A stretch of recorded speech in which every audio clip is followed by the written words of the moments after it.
सुदामा जी को चावल खाकर श्री कृष्ण का उसे धन्यवाद कर देना।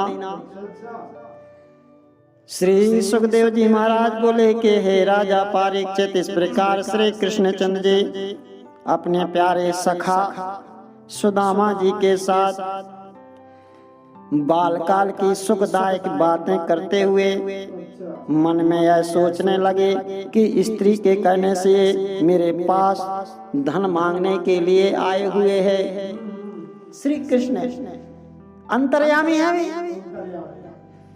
सुदामा ने कुछ नहीं कहा, परंतु अंतर्यामी समझ गए, जान गए कि वैसे तुझे अपनी ओर से नहीं आए, इनकी पत्नी ने मेरे पास भेजा है।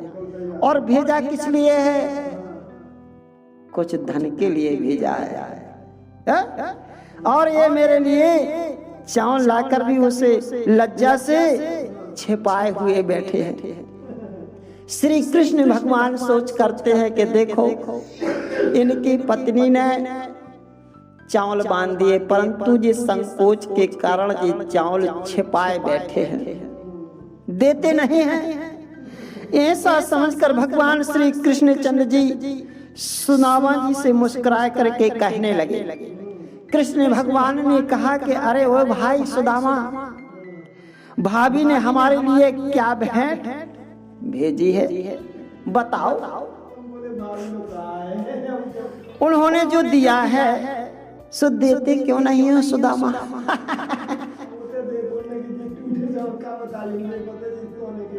बहुत टूटे चावल थे, गरीबी थी बेचारी, इसलिए जो सोने के सिंहासन पर बैठते उनके लिए जो चावल क्या दें, इस प्रकार से सुदामा जी उन चावल को लुकाए बैठे थे। अब उन्हें कांख में किस लिए दबाए बैठे हो भैया? कृष्ण भगवान ने कहा भैया, जो भाभी ने भेंट दिया उसको तो दो जरा। हे महाराज, श्री कृष्ण के ऐसे वचन सुनकर सुदामा जी तो सकचा कर सिर झुका लिया और प्रभु ने उठकर चावल की पोटली कांख से अपने हाथ से झकेट लिया, पकड़ लिया। फिर उसे खोल उसमें से अत्यंत रुचकर 2 मुट्ठी चावल खाए और ज्यों ही तीसरी मुट्ठी भरी त्यों ही रुक्मणी जी ने हरि का हाथ पकड़ लिया। 2 मुट्ठी चावल श्री कृष्ण भगवान ने मसक दिए, मतलब खा ही लिए। और जैसे ही तीसरी मुट्ठी चावल खाने के लिए भरी, त्यों ही रुक्मणी ने पकड़ लिया और कहा कि हे महाराज, आपने 2 लोग तो इन्हें दे दिए, अब अपने रहने का भी स्थान रखिएगा महाराज, या यही इन्हीं को दे दोगे क्या? यह ब्राह्मण तो देखने में अत्यंत सुशील, कुलीन, विरागी और महात्यागी दुष्ट जैसे दिखाई देते हैं, क्योंकि इन्हें विभव पाने से कुछ भी हर्ष ना होगा, यह मैंने अच्छी तरह जान लिया है। ये हानि और लाभ को समान समझते हैं, इनको चाहे जो कुछ जितना मिल जाए, पर जे अभिमानी नहीं है और जे इतनी बड़ी विपदा में भी दुखित नहीं है। इन्हें किसी वस्तु के पाने का ना तो हर्ष है और ना इनके जाने में कुछ चिंता है। कई लोग, अब एक कल हमारा 100 का नोट हेरा गया तो हम 3 बार ढूंढे चले गए। अब सुदामा जी की तो पास एक छिदाम भी नहीं था, फिर भी खुशी थी, उन्हें किसी प्रकार की चिंता नहीं थी। बोले चलो कोई बात नहीं, जैसी है सो जिंदगी निकाली है। मनुष्य घबरा जाते हैं, पर जीवन को हमेशा एक सा निभाना चाहिए। इतनी बात रुक्मणी जी के मुख से निकलते ही श्री कृष्णचंद्र जी ने कहा कि हे प्रिय, मेरे परम मित्र हैं। श्री कृष्ण भगवान ने रुक्मणी को बता दिया कि हे रुक्मणी, तुम नहीं जानते हो कि जी कौन है। जी हम हमारे परम सखा मित्र हैं, छोटे के मित्र हैं। इनके गुण ही प्रशंसा में कहां तक करूं, इनके गुण बहुत सुंदर हैं। ये सर्वदा ही मेरे स्नेह में मगन रहते हैं। इन्हें संपत्ति से कोई प्रेम नहीं, जो तो मेरे नाम में प्रेम करते हैं। ये तो मुझसे प्रेम करते हैं, ये धन से प्रेम नहीं करते, और न जी माया से प्रेम करते हैं, ये तो मेरे से प्रेम करते हैं। और इसके आगे ये संसार के सुख को तृणा के बराबर समझते हैं। संसार के सुख ये तृण माने ना के बराबर समझते हैं। चाहे जितना बड़ा सुख मिल जाए, पर सुख इनके लिए कुछ नहीं। ये तो प्रभु के नाम में सुखी हैं।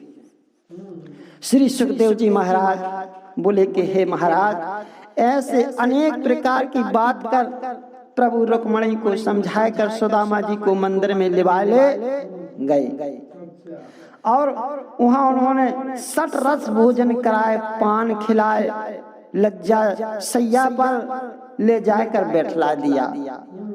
सुदामा जी मार्ग में थके तो थे ही, सैया पर जाते ही उन्हें सुख की निद्राएं आ गई। तब प्रभु ने विश्वकर्मा को बुलवाया। अब सुदामा जी तो श्री कृष्ण की द्वारकापुरी में सो गए। अब भगवान ने सोचा कि सुदामा जी का काम किया जाए, तो अब विश्वकर्मा जो मकान बनाने वाले होते हैं, जिनको अपन कारीगर कहते हैं, वे विश्वकर्मा भी कहते हैं, उनको बुलवाया। प्रभु ने विश्वकर्मा को बुलवाया, उन्हें तब प्रभु ने विश्वकर्मा को बुलाया, समझा कर कहा कि तुम अभी जाकर सुदामा के मंदिर को अत्यंत सुंदर कंचन रतन के बनाकर तैयार कर दो। चले जाओ, जहां सुदामा जी का निवास स्थान है वहां तुम लोग जाओ, और बढ़िया अति सुंदर महल बना दो। उसमें अष्ट सिद्धि और 9 निधि को रख आओ, जिससे इन्हें फिर किसी बात की बाधा ना व्याधे। इतनी बात प्रभु के मुख से निकलते ही विश्वकर्मा वहां जाकर बात में बहुत सुंदर महल बनाया, और लौटकर श्री कृष्ण को उनकी सूचना दे अपने स्थान को चले गए। लोग तुरंत बना दिया, सुदामा जी का महल तैयार हो गया। और प्रातः काल उठते ही सुदामा जी स्नान ध्यान भजन पूजा से निवृत्त हो प्रभु के पास विदा मांगने के लिए पहुंच गए। सुदामा जी ने सोचा कि अब घर जाना चाहिए। हम तो यहाँ भगवान श्री कृष्ण की द्वारकापुरी में मालपुआ छान रहे, परंतु हमारी जो पत्नी है वह बेचारी क्या कर रही होगी। तो सुदामा जी ने इस प्रकार से सोचा विचार किया, और श्री कृष्ण भगवान के पास विदा लेने के लिए पहुंच गए। उसी समय श्री कृष्ण जी मुख से तो कुछ ना बोले, पर प्रेम में मग्न हो गए। आंखें डबडबाए कर शिथिल हो उनकी ओर देखने लगे। तत्पश्चात प्रभु को सिर झुकाकर सुदामा प्रभु से विदा हो हरि को बारंबार प्रणाम कर अपने घर को चले आए। बारंबार प्रणाम करते सुदामा जी सोचते कि जे कछु न कछु तो दे दें, तो फिर के प्रणाम करते महाराज आपके चरणों में प्रणाम पहुंचे। प्रणाम करते हैं सुदामा जी, सोचते कि प्रभु कछु तो दे दे, परंतु भगवान भी नमन करते कि भैया आपको बारंबार नमस्कार है। जब कुछ दूर आए तो मार्ग में मन ही मन विचार कर कहने लगे, अच्छा हुआ जो मैंने प्रभु से कुछ नहीं मांगा। अब सुदामा जी रास्ते में चले आ रहे हैं और मन में सोचते हैं कि जो ठीक रहा, जो हमने कछु ऐसा तो नहीं मांगो कि मुँह से नहीं कहो कि हमें धन दौलत दे दो, कुछ नहीं कहा। मन में इच्छा तो वैसे हमारी तो नहीं थी, लेकिन हम सोचते थे कि पत्नी ने मांगा है इसलिए जी कछु न कछु मिल जाए तो ठीक रही।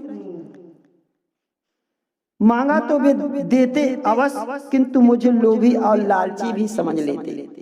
सुदामा जी सोचते हैं कि अगर हम कृष्ण भगवान से कछु मांगते तो लोभी जानते, लालची समझते कि जी हमारे लाने, अपने के लाने मांगवे के लाने आए जी तो है? इस प्रकार से सुदामा जी सोचने लगे चलो यही तो ठीक रहा कि जो हमने अपनी लोक लाज नहीं खोई, हमने उनसे कुछ मांगा नहीं है। भाई हम डरते हैं तो अब जैसे हमारे कर्म है उसी प्रकार से हैं, कोई चिंता नहीं, मैं घर चलकर अपनी ब्राह्मणी को समझा दूंगा कि चलो ठीक है, मैं श्री कृष्ण के दर्शन करके वापस आया हूँ, इस प्रकार से पत्नी को समझा दूंगा। श्री कृष्णचंद्र जी ने मेरा बड़ा सम्मान किया और मुझे निलोभी जाना, यह मुझे लाभ है। कम से कम श्री कृष्ण भगवान ने ये तो सोचा कि इनने मेरे यहाँ आकर के कुछ नहीं मांगा, मैं लोभी तो नहीं। हे महाराज, ऐसा सोच विचार करते हुए सुदामा जी अपने गांव के निकट आए गए तो क्या देखते हैं कि ना वहां पर वह स्थान है और ना वह टूटी मड़ैया है। इसके विपरीत वहां तो इंद्रपुरी सी बस गई है। तब तो उस अनुपम दृश्य को देखते ही सुदामा अति दुखित होगा, कहने लगे कि हे नाथ, तूने ये क्या कर दिया? जो मेरी टूटी मड़ैया थी, ये मड़ैया कौन उठा के ले गया? प्रभु मैं तो आपके पास गया था और ये अनहोना कैसे हो गया? होना तो अच्छा, क्योंकि भगवान के पास जाने से अच्छा होता है, और ये अनहोना कैसे हो गया? मेरी टूटी मड़ैया थी वही कहीं चली गई, कौन उठा के ले गया?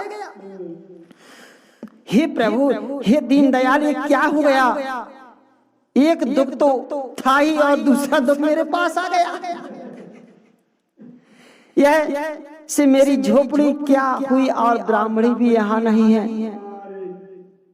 किसी से पूछा और किधर ढूंढूं, किससे पूछूं, कहाँ ढूंढूं, यहाँ कोई दिखाई भी नहीं देता है।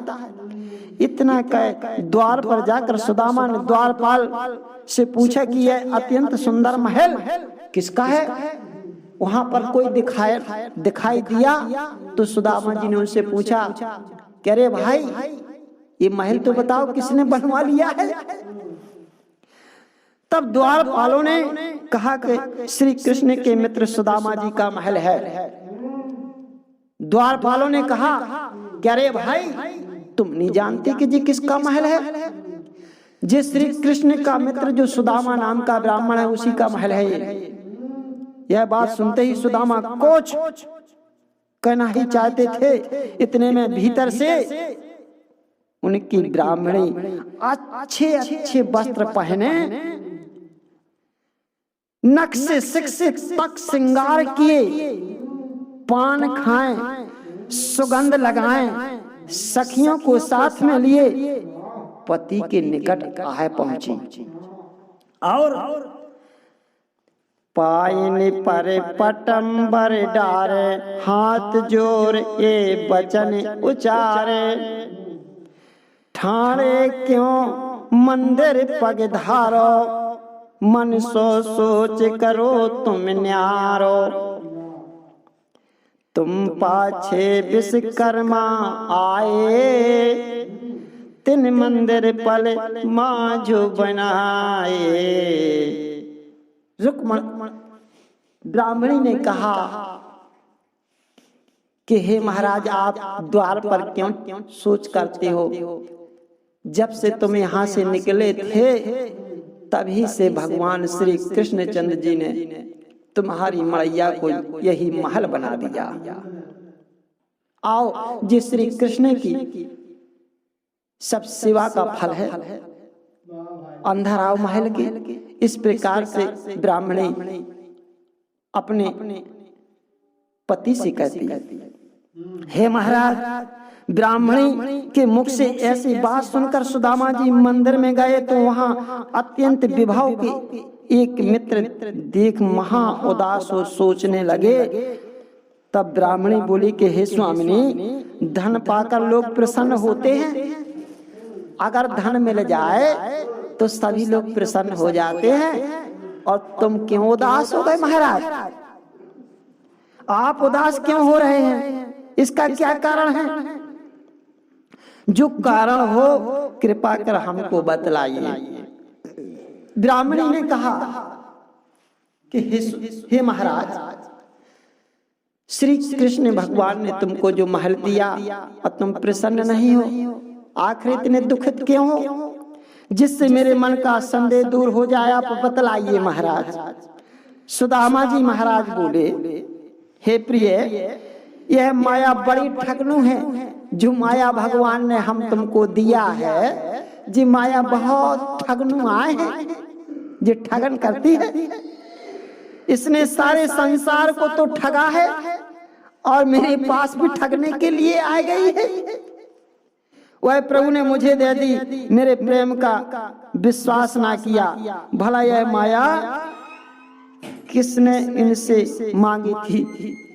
सुदामा जी सोचने लगे कि मैंने इस माया को थोड़ी भगवान से मांगी थी। जो भगवान ने मुझे ये माया दे दिया, जो उन्होंने मुझे दिया, इसी से मेरा चित्त उदास हो गया है। मैं तो नहीं सोचता था ना मुझे जो चीज चाहने थी, जो भगवान ने मुझको दे दिया है। ब्राह्मणी बोली, हे स्वामिनी, आपने तो श्री कृष्ण से कुछ नहीं मांगा, पर वे अंतर्यामी और घट घट की जानने वाले हैं। तुमने नहीं जाना, परंतु वे सब कुछ जानते तो वही है। मेरे मन में धन की वासना थी, सो प्रभु ने उस धन को पूर्ण कर दिया। मैं तो चाहती थी। ब्राह्मणी ने कहा कि महाराज तुम नहीं चाहते थे, लेकिन मैं तो चाहती थी, इसीलिए भगवान ने हमको धन दे दिया। आप अपने मन में दूसरा कुछ ना समझें। श्री सुखदेव जी महाराज कहते कि हे राजा परीक्षित, इस प्रसंग